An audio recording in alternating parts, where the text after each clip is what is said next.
இன்னைக்கு இந்த வீடியோவில் எந்த விஷயத்தை பற்றி பேச போகிறோம் அப்படின்னு சொல்லி கேட்டோம் அப்படின்னா, இந்த மாதத்தினுடைய தொடக்கத்தில் அதுவும் 5ஆம் தேதி பார்த்தோம் அப்படின்னா, பகுஜன் சமாஜ்வாடி கட்சியினுடைய மாநில தலைவராக இருந்த ஆம்ஸ்ட்ராங்கினுடைய கொலை வழக்கு அப்படின்றது இருக்கு இல்லையா, அது நடந்து தமிழ்நாடு முழுக்க மட்டும் இல்லாமல் இந்திய அரசியலையும் ரொம்ப பெரிய பரபரப்பு அப்படின்றத ஏற்படுத்துச்சு அப்படின்னே சொல்லலாம்.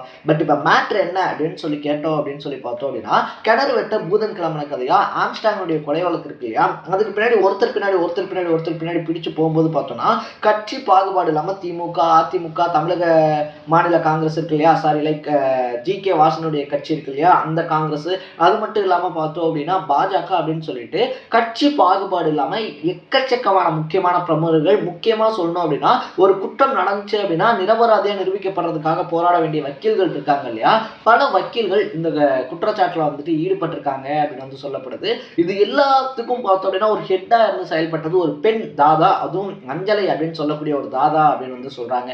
ஸோ யார் இந்த அஞ்சலை அப்படின்னு சொல்லி பார்த்தோம் அப்படின்னா, நம்ம வடசென்னை படம் பார்த்துருப்போம் இல்லையா, வடசென்னை படம் பார்த்துட்டு என்ன மாதிரியான ஒரு படம் அப்படின்னு சொல்லி பேசியிருப்போம் இல்லையா, எக்ஸாக்டாக வடசென்னை படத்தில் என்ன நடந்துச்சோ அது ரியல் லைஃப்பில் இந்த அஞ்சலியோட லைஃப்பில் நடந்திருக்கு. அதில் வரக்கூடிய அந்த சந்திரா கேரக்டர் இருக்கு இல்லையா, ஆண்ட்ரியா வந்துட்டு சந்திரா கேரக்டர் வந்துட்டு ப்ளே பண்ணியிருப்பாங்க.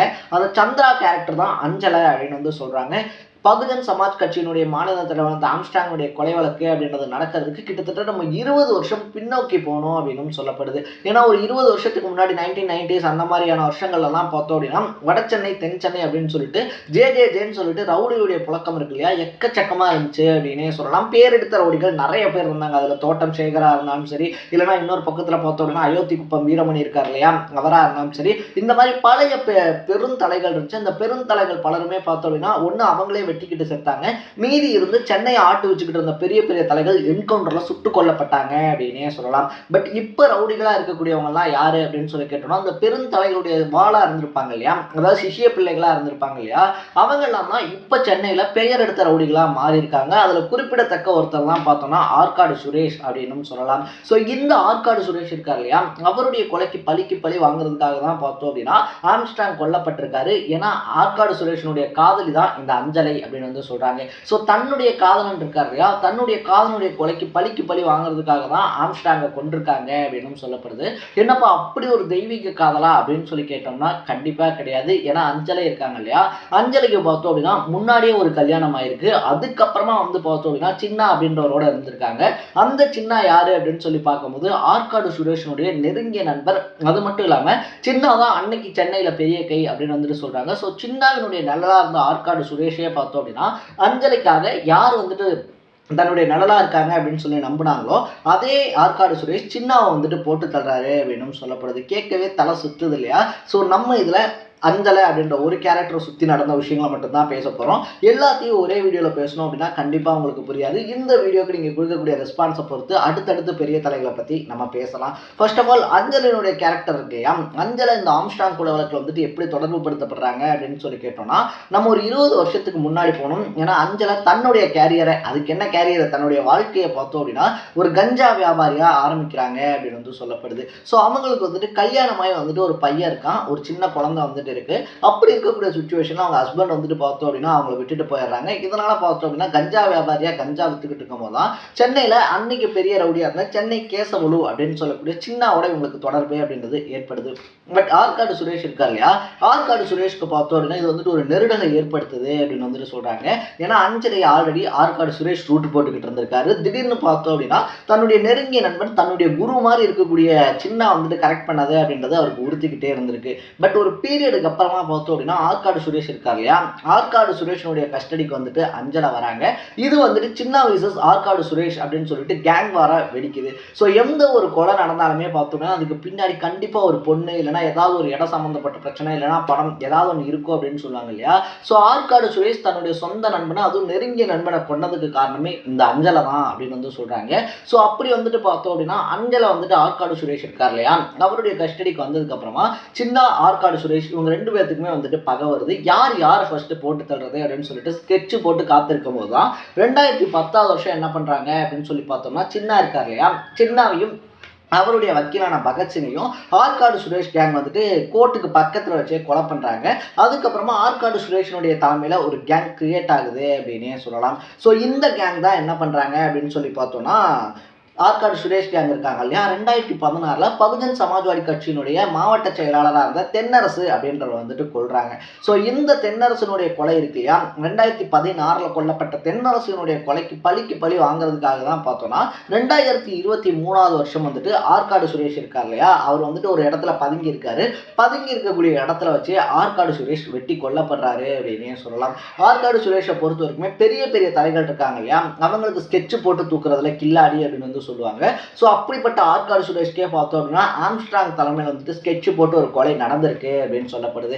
அதில் வந்துட்டு ஆம்ஸ்ட்ராங்குடைய பெயர் எஃப்ஐஆர்லையா இருந்தாலும் சரி, இல்லை மற்ற இடத்துல வெளியே வராத மாதிரி இருந்தாலும் கூட ஆற்காடு சுரேஷ் மர்டர் பண்ண கேங் இருக்காங்க இல்லையா, அவங்களுக்கு பண ரீதியாக இருந்தாலும் சரி, இல்லை தங்குறதுக்கு இடம் மாதிரியான விஷயங்களா இருந்தாலும் சரி, இது எல்லாத்தையுமே பண்ணி கொடுத்தது ஆம்ஸ்ட்ராங் தான் அப்படின்னு சொல்லி தெரிய வருது. ஸோ இதனால தன்னுடைய காதலன் தனக்கு ஒரு ப்ரொடக்டிவாக இருந்த ஆற்காடு சுரேஷ் இருக்கார் இல்லையா, அவரை வந்துட்டு ஆம்ஸ்ட்ராங் கொண்டுட்டாரு அப்படின்ற கோபம் அஞ்சலிக்கு ஏற்படுது அப்படின்னு சொல்றாங்க. ஸோ இப்போ எக்ஸாக்டா வந்து பொருத்தி பாருங்க அந்த சந்திரா கேரக்டர் இருக்கு இல்லையா, அதை வந்துட்டு ஸோ இதனால வந்துட்டு அஞ்சலை என்ன பண்றாங்க அப்படின்னு சொல்லி பார்த்தோம்னா ஆம்ஸ்ட்ராங்கை கொல்லணும் அப்படின்னு சொல்லிட்டு ஒரு சதி திட்டத்தை வந்து தீட்டுறாங்க. இதுக்கு வந்து உள்ள யார் யார் இருக்காங்க அப்படின்னு சொல்லி பார்த்தோம்னா ஆற்காடு சுரேஷனுடைய தம்பியா இருந்த புனை பாலாவா இருந்தாலும் சரி, இல்லை மற்றவங்களா இருந்தாலும் சரி, ஆற்காடு சுரேஷ் கீழே இருந்தவங்களா இருந்தாலும் சரி, இவங்கெல்லாம் வந்துட்டு பார்த்தோம் அப்படின்னா ஒரு கேங் மாதிரி செட் பண்றாங்க. இதுல இருந்து பார்த்தோம் அப்படின்னா வடசென்னை இருக்கு இல்லையா, வடசென்னையில சுற்றி ஒரு கேங் மாதிரி வந்துட்டு போட்டுக்கிட்டு இருக்கும்போது தான் தென் சென்னையில் இருக்கக்கூடிய மலர்கொடியும் உள்ள வராங்க அப்படின்னு சொல்லலாம். யார் இந்த மலர்கொடி அப்படின்னு சொல்லி கேட்டோம் அப்படின்னா தோட்டம் சேகர் அப்படின்னு வந்துட்டு சொல்லிடுவாங்க இல்லையா. ரீசெண்டாக வந்து பார்த்தோம் அப்படின்னா மயிலை சிவகுமார் கொலை வழக்கில் கூட இவங்க பசங்க தான் வந்துட்டு உள்ள போனாங்க. ஸோ அந்த தோட்டம் சேகரனுடைய மனைவி தான் இந்த மலர்கொடி, 3வது மனைவி தான் மலர்கொடி அப்படின்னே சொல்லலாம். ஸோ அவங்களும் உள்ள வந்து என்ன பண்ணுறாங்க அப்படின்னு சொல்லி பார்த்தோம்னா அவங்க மூலியமாக தான் பணம் வந்துட்டு பரிமாற்றம் அப்படின்றது நடந்திருக்கு. அஞ்சலியும் எக்கச்சக்கமான பணம் அப்படின்றத கொடுத்துருக்காங்க இந்த கொலைக்கு அப்படின்னு வந்து சொல்லப்படுது. ஸோ ஆம்ஸ்ட்ராங் கொலைக்கு பின்னாடி பார்த்தோம் அப்படின்னா ஆற்காடு சுரேஷ் இருக்கார் இல்லையா, அவருடைய கொலைக்கு பழிக்கு பழி வாங்க தான் இது நடத்தப்பட்டது அப்படின்னு சொல்லி சொன்னாலும் கூட சம்பவ செந்தில் அப்படின்ற ஒருத்தருடைய பேரும் அடிப்படுது அப்படின்னு வந்து சொல்றாங்க. இந்த சம்பவ செந்தில் இருக்கார் இல்லையா, அவர் வந்துட்டு ஸ்கெட்ச் போட்டு கொடுக்கறதுல கில்லாடி. ஸோ அஞ்சலிக்கு ஸ்கெட்ச் போட்டு கொடுத்தது இந்த சம்பவ செந்தில் தான் அப்படின்னு சொல்றாங்க. இந்த சம்பவ செந்தில் யாரு அப்படின்னு சொல்லி பார்த்தோம்னா ஒரு காலகட்டத்தில் வக்கீலா வந்துட்டு வடசென்னையில இருந்தவர். பெரிய பெரிய தலைகள்லாம் இருக்காங்க இல்லையா, ஸோ பெரிய பெரிய ரவுடிகள்லாம் பார்த்தோம் அப்படின்னா மட்டை பண்ணிட்டு, அதாவது மர்டர் பண்ணிட்டு போலீஸ் ஸ்டேஷன் கோர்ட்டுக்கெல்லாம் போகும்போது அவங்களுக்காக போய் ஆஜரானவர் தான் இந்த சம்பவ செந்தில். பட் பின்னாட்களில் பார்த்தோம் அப்படின்னா அவருக்கு அப்படின்னு சொல்லிட்டு ஒரு கேங்கை உருவாக்குறாரு. ஸோ வக்கீலா தன்னுடைய ஜேர்னியில் போயிட்டு இருந்த சம்பவ செந்தில் பார்த்தோம் அப்படின்னா அவரே வந்துட்டு ஒரு கேங் அப்படின்றத வந்துட்டு கிரியேட் பண்ணி மர்டர்ஸ்லாம் பண்ண ஆரம்பிக்கிறாரு. பட் சம்பவ செந்திலோட ஸ்பெஷாலிட்டியே என்ன அப்படின்னு சொல்லி சொல்றாங்க அப்படின்னா எங்க கொலை நடந்தாலும் நேரில் வந்துட்டு செந்தில் இருக்கார் இல்லையா, அவர் வரவே மாட்டாரு. அவர் நேராக வந்து எந்த மட்டையுமே எந்த மர்டருமே பண்ண மாட்டாரு, ஸ்கெட்ச் மட்டும் தான் போட்டு கொடுப்பாரு. பட் அவர் அப்படி ஸ்கெட்ச் போட்டு கொடுக்குறாரு அப்படின்னா அந்த ஸ்கெட்ச் இருக்கு இல்லையா, அது மிஸ் ஆகாது அப்படின்னு வந்து சொல்றாங்க. அதனால தான் அவருக்கு பேரே சம்பவ செந்தில் அப்படின்னு சொல்லி வந்துச்சு அப்படின்னு சொல்லப்படுது. இப்போ சம்பவ செந்தில தான் போலீஸ் தேடிக்கிட்டு இருக்காங்க. ஏன்னா சென்னை திருவள்ளூர் மாவட்டம் இருக்கு இல்லையா, இந்த சைட்லலாம் வந்துட்டு பார்த்தோம் அப்படின்னா ஆம்ஸ்ட்ராங்க்கு ஒரு ஸ்ட்ராங்கான நெட்வொர்க் அப்படின்றது வந்துட்டு இருக்கு. ஸோ ஆம்ஸ்ட்ராங் கிட்ட நெருங்குறாங்க அப்படின்னாலே அந்த நியூஸ் வந்துட்டு ஆம்ஸ்ட்ராங் இருக்கார் இல்லையா அவருடைய காதுக்கு போயிடும். ஸோ இந்த சைட்ல இருந்து ஸ்கெட்ச் போடாம பார்த்தோம் அப்படின்னா அதர் சைட்ஸ்ல இருந்து தான் போட்டிருக்கணும். அப்படி ஒருத்தர் போட முடியும் அப்படின்னா அது கண்டிப்பா சம்பவ செந்திலா தான் இருக்க முடியும். அவங்களுக்கும் அஞ்சலிக்கும் ஒரு கனெக்ஷன் அப்படின்றது இருக்கு அப்படின்னு சொல்லப்படுது. ஸோ தன்னுடைய காதலன் உண்மையான காதலன்லாம் கிடையாது, ஒரு வகையில காதலன் அப்படின்னே சொல்லலாம். ஸோ அவருடைய கொலைக்கு வந்துட்டு பழிக்கு பழி வாங்குறதுக்காக அஞ்சலி இப்போ பண்ணியிருக்கக்கூடிய விஷயங்கள் இருக்கு இல்லையா, அது வந்துட்டு பார்த்தோம் அப்படின்னா ரொம்ப பெரிய பரபரப்பு அப்படின்றத கிளப்பியிருக்கு. ஏன்னா தமிழக பாஜகவில் பார்த்தோம் அப்படின்னா வடசென்னையினுடைய மகளிர் அணியில் முக்கியமான பொறுப்பில் அஞ்சலை இருந்தாங்க அப்படின்னே சொல்லலாம். அவங்களுக்கு பொறுப்பு கொடுக்கும்போதே பார்த்தோம் அப்படின்னா பல சர்ச்சைகள் அப்படின்றதெல்லாம் எழுந்துச்சு. பட் இப்போ இந்த கொலை வழக்கு இருக்கு இல்லையா, ஆம்ஸ்ட்ராங் கொலை வழக்கில் அஞ்சலியினுடைய பெயர் அப்படின்றது அடிப்பட்ட உடனே தமிழக பாஜக அஞ்சலியை தூக்கி எறிஞ்சிருக்கு அப்படின்னே சொல்லலாம். இது மட்டும் இல்லாமல் பார்த்தோம் அப்படின்னா திமுகவை சேர்ந்த வழக்கறிஞர்கள் இருக்காங்க இல்லையா, அவங்க பேரும் இதில் அடிபட்டுக்கிட்டு இருக்கு. இதை தாண்டி அதிமுகவை சேர்ந்த மலர்கொடி அவங்களும் கட்சியிலேருந்து நீக்கப்பட்டிருக்காங்க. ஸோ அடுத்தடுத்த பெரிய தலைகள் மாற்றதுனால இந்த கேஸ் தமிழ்நாடு ஹிஸ்டரி இருக்கு இல்லையா, தமிழ்நாடு கொலைகள்லேயே ரொம்ப சென்சிட்டிவான ஒரு கேஸாக மாறி இருக்கு அப்படின்னே சொல்லலாம். ஸோ சம்பவ செந்தில் உள்ள வந்தாதான் இதுக்கு பின்னாடி இருக்கக்கூடிய முழுமையான பின்னணி அப்படின்றது என்ன, இதுக்கு பின்னாடி உண்மையாகவே ஆற்காடு சுரேஷ் இருக்கார் இல்லையா அவருடைய கொலை வழக்கு மட்டும்தான் காரணமாக இருக்கா, இல்லைன்னா ஆம்ஸ்ட்ராங் சுற்றி பார்த்தோம் அப்படின்னா பல நில பிரச்சனைகள் இருக்கு, ரியல் எஸ்டேட் பிரச்சனைகள் இருக்கு அப்படின்னு பேசுறாங்க. ஸோ என்னதான் நடந்துச்சு, உண்மையாக ஏன் ஆம்ஸ்ட்ராங் கொல்லப்பட்டாரு, அவர் கொலைக்கு பின்னாடி இருக்கக்கூடிய முக்கிய புள்ளிகள் யாரு அப்படின்ற எல்லா உண்மையுமே வெளியே வரும் அப்படின்னு சொல்றாங்க. ஸோ நீங்க இந்த விஷயத்தை பத்தி என்ன நினைக்கிறீங்க அப்படின்றத கமெண்ட் செக்ஷன்ல பதிவு பண்ணிட்டு இதே மாதிரி அப்பப்பா அப்டேட்டா போயிட்டு இருக்கக்கூடிய விஷயங்கள் இருக்கு இல்லையா, அது கரண்ட் அஃபேர்ஸாக இருந்தாலும் சரி, பாலிடிக்ஸாக இருந்தாலும் சரி, ஸ்போர்ட்ஸாக இருந்தாலும் சரி, இதே மாதிரி அப்பப்பா அப்டேட்டா போயிட்டு இருக்கக்கூடிய விஷயங்களை நீங்க தொடர்ந்து தெரிஞ்சுக்கணும் அப்படின்னு ஆசைப்பட்டீங்கன்னா மறக்காம சேனலை சப்ஸ்கிரைப் பண்ணிக்கோங்க. நாளைக்கு இதே மாதிரி இன்னொரு இன்ட்ரெஸ்டிங்கான வீடியோட சந்திக்கலாம். டாடா. Bye by.